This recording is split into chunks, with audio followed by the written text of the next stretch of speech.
Évangile de Jésus-Christ selon saint Marc. Jésus s'en alla avec ses disciples dans les villages de Césarée de Philippe, et il leur posa en chemin cette question. Qui dit-on que je suis, moi? Les uns disent que tu es Jean-Baptiste, les autres Élie, les autres Jérémie, ou l'un des prophètes. Et vous, qui dites-vous que je suis? Tu es le Christ. Jésus leur recommanda sévèrement de ne dire cela de lui à personne. Alors il commença à leur apprendre qu'il Il faut que le Fils de l'homme souffre beaucoup, de la part des anciens, des principaux sacrificateurs et des scribes, et soit mis à mort, et qu'il ressuscite le troisième jour. Il leur disait ces choses ouvertement, et Pierre, l'ayant pris à part, se mit à le reprendre. Mais Jésus, se retournant et regardant ses disciples, réprimanda Pierre et dit : « Arrière de moi, Satan. Tu mets en scandale. Car tes pensées ne sont pas les pensées de Dieu, mais celles des hommes.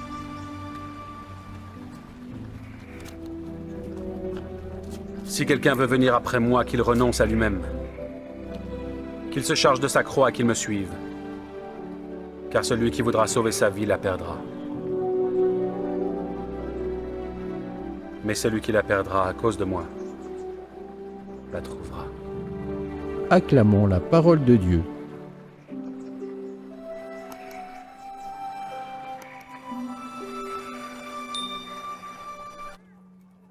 Qui est-il cet homme dont tout le monde parle? Un sage? Un révolutionnaire? Un illuminé? Un usurpateur? Un réformateur? Un guérisseur? Nous savons que l'évangéliste Marc a construit son évangile pour que celles et ceux qui rencontrent Jésus se posent la question de la foi. Cet homme est-il le Messie, le Sauveur? La foi n'est pas une évidence et elle nécessite un cheminement. C'est Jésus qui pose la question à ses disciples. Et vous, que dites-vous? Pour vous, qui suis-je? Oui, Pierre, qui se lance en répondant à Jésus « Tu es le Christ », ne se trompe pas. Mais encore faut-il qu'il comprenne ce que veut dire Christ et ce que cela implique. Pour que leur foi de disciples s'affermisse, Jésus, en bon pédagogue, leur donne des indices et évoque que son itinéraire de Christ devra passer par de la souffrance, des rejets, la mort et la résurrection. Jésus vit bien dans notre monde et c'est la violence de ce monde qui le conduira au supplice de la croix. Cette croix, Jésus aurait pu l'éviter, mais il n'aurait plus été l'un des nôtres.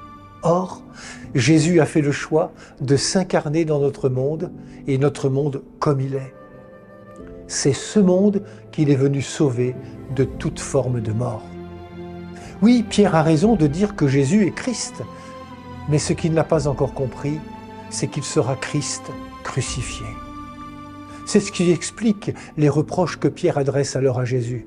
« Mais non, tout cela ne peut pas t'arriver, tu es le Christ. » « Passe derrière moi, Satan, tes pensées ne sont pas celles de Dieu, mais celles des hommes. » Pierre, laisse-moi être Christ à ma façon. Ne me barre pas la route, il faut que j'aille jusqu'au bout de ma mission.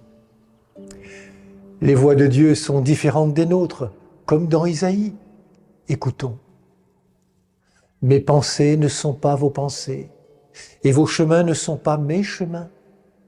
Autant le ciel est élevé au-dessus de la terre, autant mes chemins sont élevés au-dessus de vos chemins, et mes pensées au-dessus de vos pensées. Seigneur, quand je ne te comprends pas, quand je ne comprends pas ta manière d'agir, garde-moi dans la confiance.